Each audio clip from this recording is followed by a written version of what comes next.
अस्सलामुअलैकुम मेरे अज़ीज़ तलबा और तालबात। उम्मीद करता हूँ कि आप सब बखैर आफ़ियत हैं।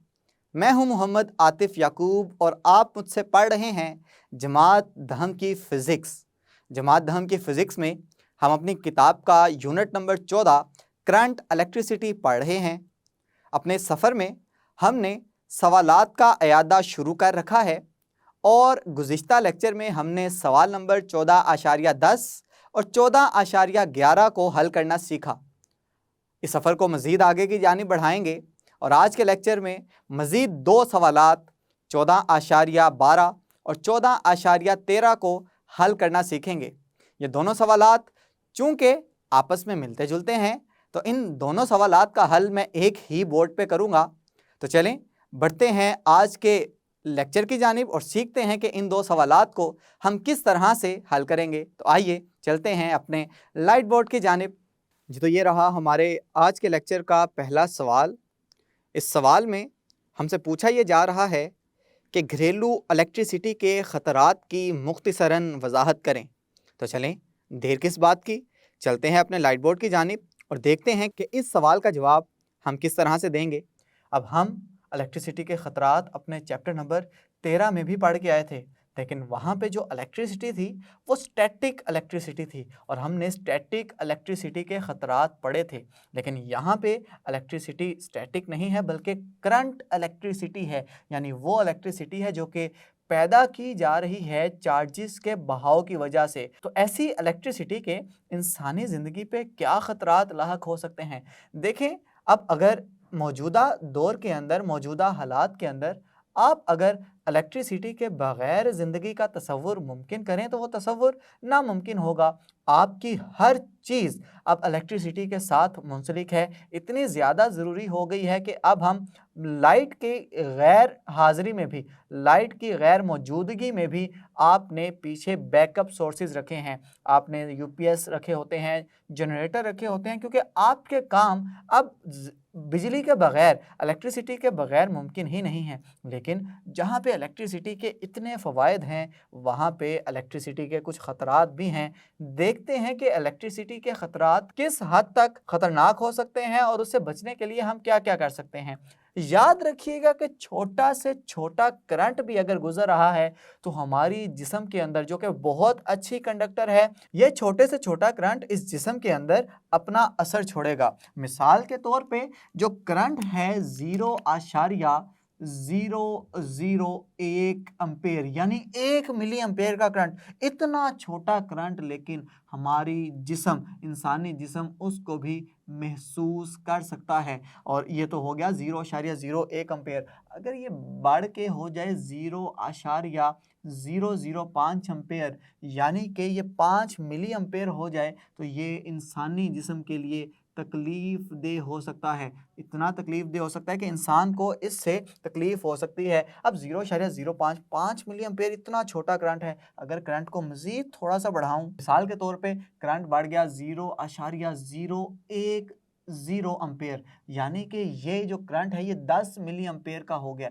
ये 10 मिली एम्पेयर क्या करेगा?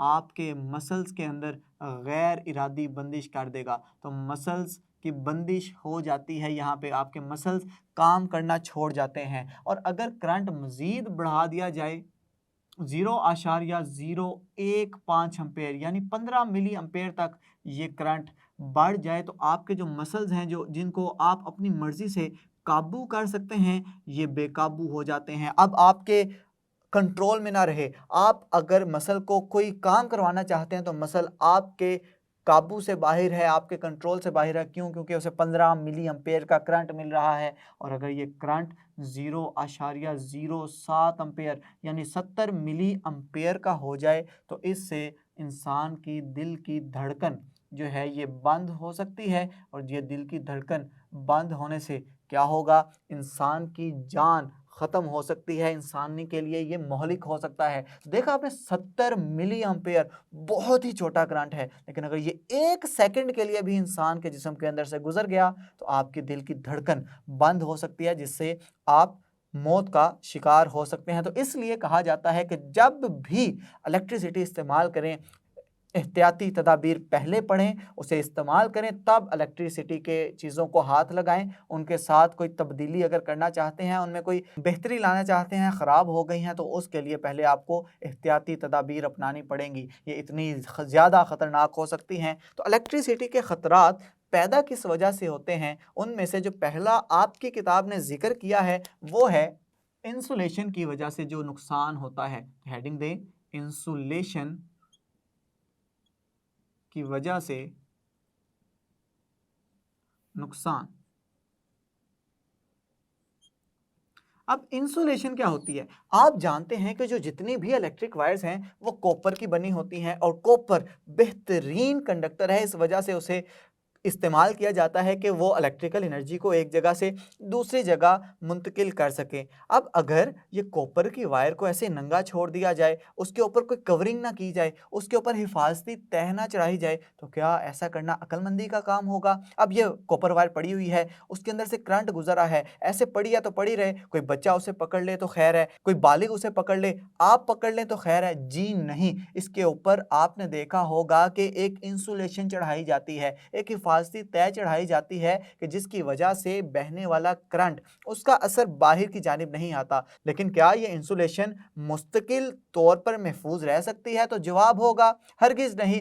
वक्त गुजरने के साथ साथ इस इंसुलेशन के अंदर कुछ खराबियां पैदा आना शुरू हो जाती हैं। इंसुलेशन टूट फूट का शिकार हो जाती है, क्योंकि चूंकि इसके अंदर से हमेशा मुस्तकिल करंट बह रहा है और जोल का कानून ये कहता है कि अगर किसी जगह पे करंट है तो करंट की वजह से उसके अंदर एक हरारत पैदा होगी। हरारत क्या करेगी? इंसुलेशन को मेल्ट कर देगी, उसको पिघला देगी। इंसुलेशन पिघल जाएगी तो कॉपर की वायर फिर से किसी जगह पे नंगी हो जाएगी, बगैर हिफाजती कवर के हो जाएगी। और जब बगैर हिफाजती कवर की होगी, नंगी हो गई, तो अब जहाँ पे भी वो नंगी है उस जगह पे हाथ लगेगा तो ये आपको नुकसान पहुंचा सकता है। और नुकसान मैं बता चुका हूं कि ये देखें क्या कर सकता है, इंसान की जान भी ले सकता है। तो याद रखिएगा कि जब भी कोई तार लें, वायर लें, तो उसकी इंसुलेशन ज़रा अच्छे से चेक कर लें, और अगर किसी जगह पे इंसुलेशन नहीं है तो वहाँ पे इंसुलेशन लाजमी करें। एक तो ये बात हो गई कि हीट की वजह से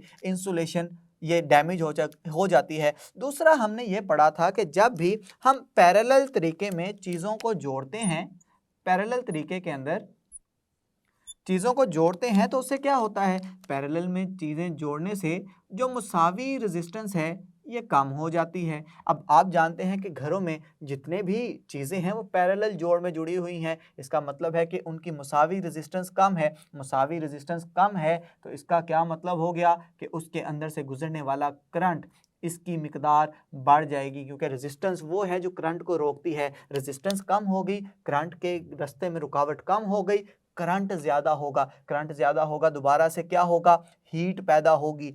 हीट पैदा होगी तो फिर क्या होगा? फिर से वो इंसुलेशन डैमेज हो जाएगी। तो आपने जब भी कोई तार लेनी है तो पहली चीज़ आपने इस बात का ख्याल रखना है कि आप उस तार को अच्छी तरह से इंसुलेट कर लें। और ये प्रेफर किया जाता है, इस बात की तरजीह दी जाती है कि आप डबल इंसुलेशन वाली तार इस्तेमाल करें, कि किसी वजह से अगर नीचे वाली इंसुलेशन ख़राब हो जाए तो दूसरी वाली इंसुलेशन उसको कवर कर ले, और जब वो ख़राब हो तो एक नई इंसुलेशन ऊपर चढ़ा दी जाए। तो इस तरह से आप हिफाजती इक़दामात भी कर सकते हैं। तो ये तो हो गई इंसुलेशन की वजह से नुकसानात।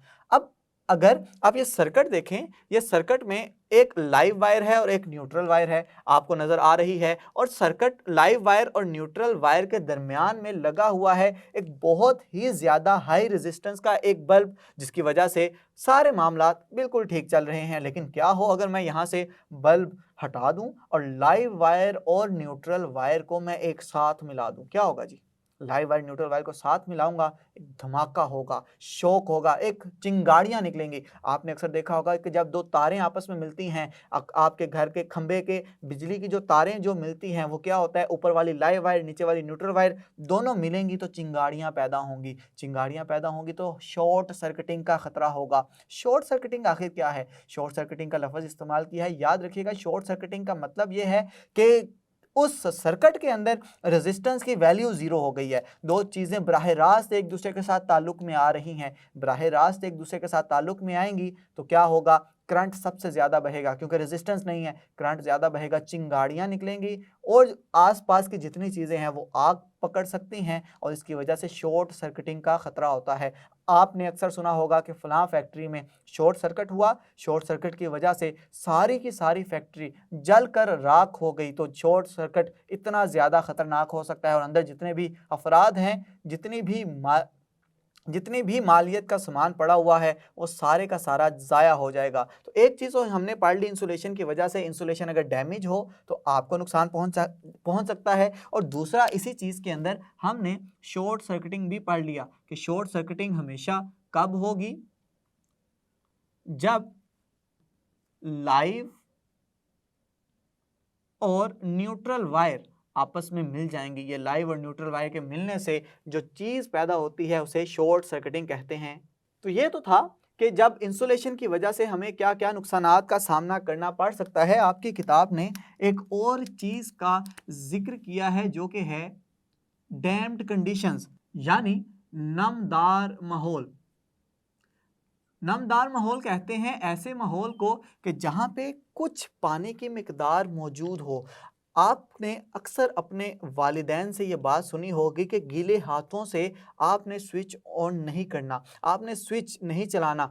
क्यों नहीं चलाना? क्योंकि जब तक आपके हाथ गीले हैं आपके जिस्म की रेजिस्टेंस बहुत ही कम होती है और ये रेजिस्टेंस कम होने की वजह से आपके जिस्म के अंदर करंट के बहने की मिकदार बढ़ सकती है। और चूंकि आपका जिस्म बहुत अच्छा कंडक्टर है तो इसके लिए तो इस तरह से करंट को गुजरने का पूरा रास्ता मिल जाएगा आपके जिस्म से होती हुई आपके पैरों में, और पैरों से ज़मीन तक पूरा उसे सर्किट मिल गया, जिसकी वजह से आपको झटके लग सकते हैं और उन झटकों की वजह से आप जो हैं मौत के मुंह तक भी पहुंच सकते हैं। तो याद रखिएगा, जो खुश्क इंसानी जिस्म है कि जब जिस्म के ऊपर कोई पानी नहीं है उसकी जो रेजिस्टेंस होती है ये तकरीबन 1,00,000 ओहम होती है।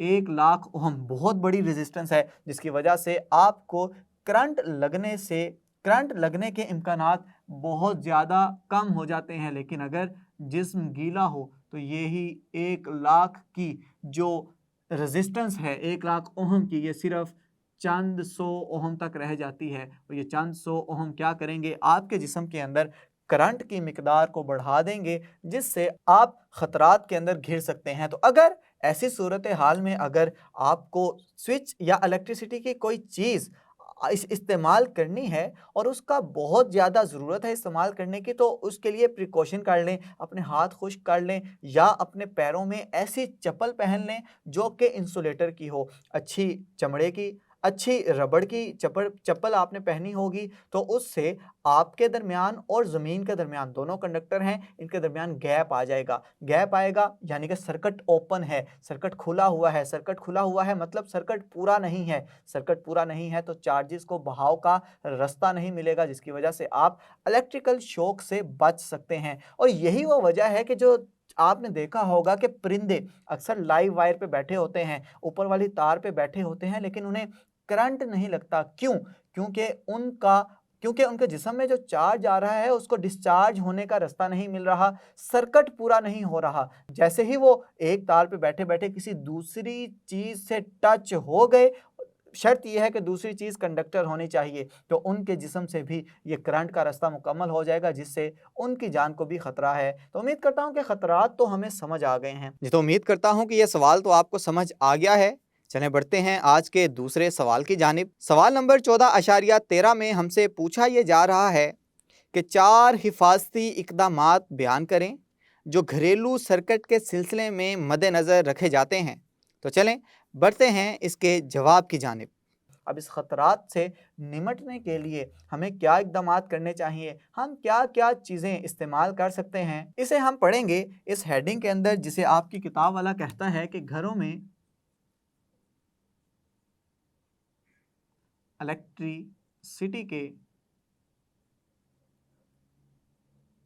इलेक्ट्रिसिटी का महफूज इस्तेमाल। तो आप घरों में इलेक्ट्रिसिटी तो अब लाजमी चाहिए, खतरात बहरहाल हैं, लेकिन इन ख़तरात से निमटा भी तो जा सकता है। उन ख़तरात से निमटने के लिए आपकी किताब ने जो सबसे पहला आला बताया है उसको नाम दिया जाता है फ्यूज़ का। ये फ्यूज़ याद है, मैंने पिछले लेक्चर में कहा था कि मैं आगे जाके पढ़ाऊँगा, लें जी वो आ गया है।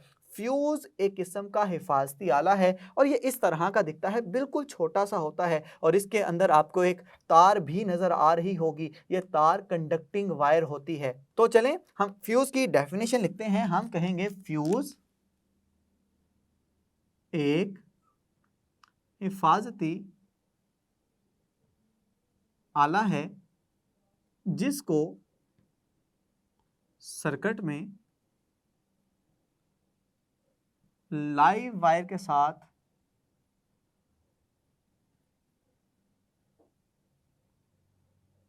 सीरीज में जोड़ा जाता है। अब ये मुख्तलिफ किस्म की रेटिंग में मार्केट में दस्तयाब होते हैं। फ़र्ज़ करें कोई 5 एम्पेयर का मिल रहा है, कोई 10 एम्पेयर का मिल रहा है, कोई 15 एम्पेयर का है। तो मुख्तलिफ रेंज के अंदर फ्यूज़ मार्केट में दस्तयाब हैं। अब मैं ये कह रहा हूँ कि इसको लाइव वायर के साथ जोड़ा जाता है। नंबर 2, इसको सीरीज़ में जोड़ा जाता है। आखिर क्यों इसे लाइव वायर और सीरीज़ में जोड़ा जाएगा, देखने के लिए आप सामने डायग्राम देख सकते हैं। देखें, मैंने इसको लगाया हुआ है कंडक्टर में किसी भी जगह पे सीरीज़ के साथ। अब सीरीज़ के साथ लगाने का क्या फ़ायदा है? अब देखिए, जब किसी नॉर्मल हालात में करंट गुजर रहा है तो गुजरता रहेगा, उस कंडक्टर तक भी पहुंचता रहेगा जिसके साथ मैंने इस फ्यूज़ को लगाया हुआ है। लेकिन अगर करंट अपनी मिकदार से बढ़ जाए, आप अक्सर सुना होगा ना कि वापडा के वोल्टेज कम या ज़्यादा हो गए हैं, बिजली कम या ज़्यादा हो गई है। वो कम या ज़्यादा कब होती है? जब घर में करंट ज़्यादा आना शुरू हो जाए। जब करंट ज़्यादा आएगा तो क्या होगा? इसकी कैपेसिटी है 5 एम्पेयर, 5 एम्पेयर तक बर्दाश्त कर सकता है। ज़्यादा आएगा तो इसके अंदर जो तार लगी होगी वो उड़ जाएगी, वो ख़राब हो जाएगी, मेल्ट हो जाएगी। वो मेल्ट होगी तो क्या होगा? फ्यूज़ के अंदर से करंट नहीं गुजरेगा। अब चूंकि सीरीज़ के अंदर लगाया हुआ है और सीरीज़ में अगर एक चीज़ ब्रेक हो जाए तो पूरा सर्किट ब्रेक हो जाता है। तो सर्किट अगर ब्रेक हो गया तो क्या अगले कंडक्टर तक अगले कंडक्टर तक करंट पहुंचेगा? हरगिज नहीं। जब रास्ते में पुल टूट गया है जिसकी वजह से करंट आगे जा रहा था, पुल के टूटने की वजह से करंट आगे नहीं बढ़ रहा, करंट आगे नहीं बढ़ेगा, तो जो ज्यादा करंट उस कंडक्टर को डैमेज कर सकता था, उसको बचाने के लिए हमने फ्यूज़ की कुर्बानी दे दी। फ्यूज़ चूँकि सस्ता है, इसे मार्केट में आसानी के साथ परचेज़ किया जा सकता है। बजाय इसके कि हम 2 लाख का एसी लगाया हुआ है और करंट उसमें से गुजरे, 2 लाख रुपए ज़ाया हो गए। हम क्या करेंगे? इस एसी के साथ फ्यूज़ लगा देंगे। एसी के अंदर फ्यूज़ लगा होगा तो क्या होगा? फ्यूज़ एसी को बचाएगा कि जब करंट ज़्यादा होगा तो फ्यूज़ अपनी जान की कुर्बानी दे देगा, फ्यूज़ खुद ज़ाया हो जाएगा, लेकिन अपने साथ जुड़े कंडक्टर को बचा लेगा, अपने साथ जुड़ी डिवाइस को बचा लेगा। तो इस तरह से हम फ्यूज़ को इस्तेमाल करते हैं। तो अब अगर ये फ्यूज़ ख़राब हो गया है तो जब ये हालात नॉर्मल हों, यानी कि सर्किट से बहने वाला करंट दोबारा से नॉर्मल सतह पे आ जाए, तो आप पहले मेन सप्लाई को बंद कर देंगे। मेन सप्लाई को बंद करके फ्यूज़ तब्दील करेंगे और फ्यूज़ तब्दील करने के बाद आप मेन सप्लाई को दोबारा से ऑन कर देंगे। तो इसमें 2 एहतियातें हैं। चलें हम देख लेते हैं कि एहतियातें क्या क्या हैं इसमें। जब भी आपने फ्यूज़ इस्तेमाल करना है तो उसमें आपको 2 किस्म की एहतियातें बरतना पड़ेंगी। सबसे पहली एहतियात तो ये है कि आप इस फ्यूज़ को जिस भी चीज़ के साथ लगाना चाहते हैं उसको सीरीज़ तरीके में जोड़ें।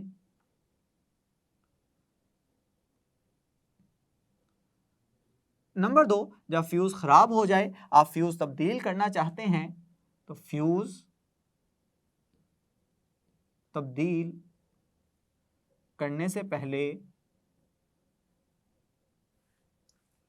मेन सप्लाई बंद कर दें।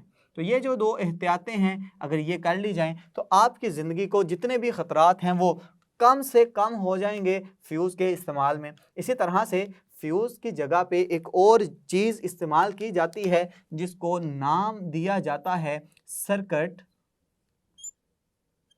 ब्रेकर का। अब नाम से जाहिर है, सर्किट ब्रेक करने वाला, सर्किट को तोड़ने वाला। तो सर्किट ब्रेकर इस तरह का दिखाई देता है और मैं पूरे यकीन के साथ कह सकता हूं कि ऐसी डिवाइस आपने घर में देखी होगी, क्योंकि हर घर में सर्किट ब्रेकर का इस्तेमाल किया जाता है। अब सर्किट ब्रेकर को इस्तेमाल करने का मकसद ये है कि यहाँ पे फ्यूज़ हमें बार बार तब्दील करना पड़ता था। फ्यूज़ जल गया, उसको दोबारा से रिप्लेस करें, वो जल जाए उसको दोबारा से तब्दील करें, तो क्या इसी काम में लगे रहें? उसकी जगह ले ली है सर्किट ब्रेकर ने। सर्किट ब्रेकर क्या करेगा? सर्किट ब्रेकर ऑटोमेटिकली सर्किट को ब्रेक करता है। फर्ज करें कि किसी भी चीज़ में से करंट ज़्यादा गुजरना शुरू हो जाए, सर्किट में से करंट ज़्यादा गुजरना शुरू हो जाए, तो सर्किट ब्रेकर को पता चल जाता है। सर्किट ब्रेकर सारे सर्किट को ब्रेक कर देगा। मेन सप्लाई से आगे सप्लाई जाएगी ही नहीं। इससे आपके वो सर्किट, वो आपकी वो अप्लायंसेस, आपके वो सारे के सारे कंडक्टर सेव हो सकते हैं। तो जैसे ही हालात नॉर्मल हों, आप बटन की मदद से उस सर्किट ब्रेकर को ऑन कर दें, मेन सप्लाई से उस तक दोबारा से करंट पहुंचना शुरू कर दिया। देखा कितना आसान तरीका है, बजाय इसके हम फ्यूज़ लें, फ्यूज़ को तब्दील करें, हम सर्किट ब्रेकर का इस्तेमाल करते हैं। अब सर्किट ब्रेकर काम किस तरह से करता है, तो डायग्राम देखें। यह है सर्किट ब्रेकर के अंदर की कहानी। आपको नज़र आ रही है एक अदद बार मैग्नेट के, जिसके ऊपर वायर को लपेटा गया है। अब ये काम करेगी एज आ इलेक्ट्रोमैग्नेट, इलेक्ट्रोमैग्नेट के तौर पे ये काम करेगी और इसको जोड़ दिया जाता है एक अदद मेटल प्लेट के साथ। अब अगर नॉर्मल हालात में करंट गुजर रहा है तो इलेक्ट्रोमैग्नेट कोई भी तब्दीली रूनुमा नहीं करेगा और करंट आसानी के साथ घूमता चला जाएगा, आसानी के साथ बहता चला जाएगा। लेकिन जैसे ही करंट की मिकदार बढ़ी, इस इलेक्ट्रोमैग्नेट के अंदर मैग्नेटिक फील्ड बढ़ना शुरू हो जाएगी। मैग्नेटिक फील्ड क्या करेगा? कॉन्टैक्ट को अपनी जानिब खींचेगा। जैसे ही उसको अपनी जानिब खींचेगा तो सर्किट ब्रेक हो जाएगा। सर्किट ब्रेक करने के लिए आपको ये जो स्प्रिंग नज़र आ रहा है ना, ये अहम किरदार अदा करता है। ये अहम किरदार इस तरह से अदा करता है कि ये इलेक्ट्रोमैग्नेट का सारा रास्ता ब्लॉक कर देता है, जिसकी वजह से करंट आगे की जानिब नहीं पहुंच पाता। तो इस तरह से जब दोबारा से करंट नॉर्मल हालत में आ जाए, सारे हालात नॉर्मल हो जाएं, आप सर्किट ब्रेकर के पास जाएं, स्विच को ऑन करें। स्विच को ऑन कर देने से सारी सप्लाई दोबारा से बहाल हो जाएगी। तो इस कदर आसान है सर्किट ब्रेकर को इस्तेमाल करना। अब जो अगला जो हमारे पास सेफ्टी मेजर जो हम करते हैं, उसको हमने थोड़ा सा अपने पिछले लेक्चर में भी देखा था, जिसको हमने नाम दिया था अर्थ वायर का। इस अर्थ वायर को मैंने वहाँ पे थोड़ा सा एक्सप्लेन करने की कोशिश की थी, लेकिन मैंने डिटेल में इसलिए नहीं समझाया क्योंकि ये अगले टॉपिक का हिस्सा था, तो मैं उसी टॉपिक में समझाना चाहता था आपको। अर्थ वायर ऐसी तार जिसका ताल्लुक ज़मीन के साथ हो। अब आप घरों में मुख्तलिफ़ किस्म की इलेक्ट्रिकल अप्लायंसेस इस्तेमाल करते हैं, जैसे कि आप इलेक्ट्रिक केटल इस्तेमाल करते हैं, माइक्रोवेव ओवन इस्तेमाल करते हैं, फ्रिज इस्तेमाल करते हैं, वॉशिंग मशीन इस्तेमाल करते हैं। उन सब में ये जो सप्लाई आ रही होती है, इन्हीं 3 वायर्स की मदद से आ रही होती है, लाइव वायर, न्यूट्रल वायर और अर्थ वायर। अगर किसी वजह से लाइव वायर का राब्ता सर्किट से मुनक़ता हो जाए इस इलेक्ट्रिक केटल के साथ, फर्ज करें इलेक्ट्रिक केटल के साथ हो जाए, तो सारा करंट आ जाएगा इलेक्ट्रिक केटल की सतह के ऊपर, जिसकी वजह से अगर आप उस इलेक्ट्रिक केटल की सतह को भी छुएंगे तो आपको करंट लगने के चांसेस बहुत ज़्यादा बढ़ जाएंगे और वो आपके लिए नुकसानदेह होंगे। इससे बचने के लिए क्या किया जाता है? एक लाइव वायर ली जाती है, उसे उस सतह के साथ टच किया जाता है और उसको दफन कर दिया जाता है, ज़मीन के अंदर दबा दिया जाता है, जिससे उसकी सतह पे पैदा होने वाले जितने भी चार्जेस हैं, जितना भी करंट है, वो उस वायर से होता हुआ ज़मीन के अंदर चला जाएगा। जैसे ही ज़मीन के अंदर करंट चला गया है, तो अब अगर आप हाथ लगाएंगे तो बहुत ही माइनर सा करंट वहाँ पे मौजूद होगा, क्योंकि बहुत ज़्यादा करंट जा चुका है ज़मीन के अंदर, तो आप इससे सेफ रह सकते हैं। तो अब अगर सर्किट में आप देखें, एक फ्यूज़ भी आपको नज़र आ रहा है। अब अगर इस वायर में से बहुत ज़्यादा करंट गुजरेगा तो फ्यूज़ क्या करेगा? फ्यूज़ खुद को कुर्बान कर देगा। फ्यूज़ जल जाएगा तो मज़ीद आगे रास्ता नहीं मिलेगा जिससे आप इसको दोबारा से हिफाजती तौर पे इसको इस्तेमाल कर सकते हैं। तो हर इलेक्ट्रिकल अप्लायंस के अंदर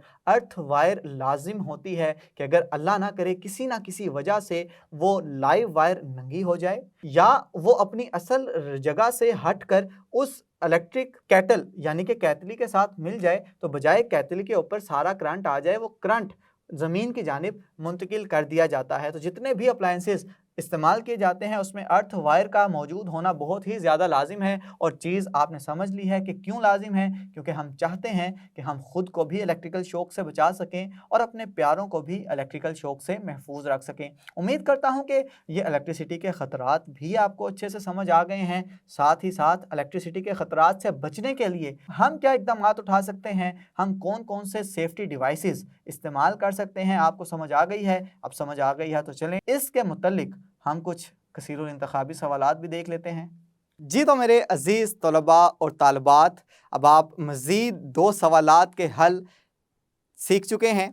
हमने आज सीखा कि किस तरह से आप सवाल नंबर 14.12 और 14.13 का जवाब लिखेंगे। उम्मीद करता हूं कि इसकी आपको समझ आ गई होगी। बकिया सवालात सीखेंगे अपने आइंदा वीडियो लेक्चर्स में।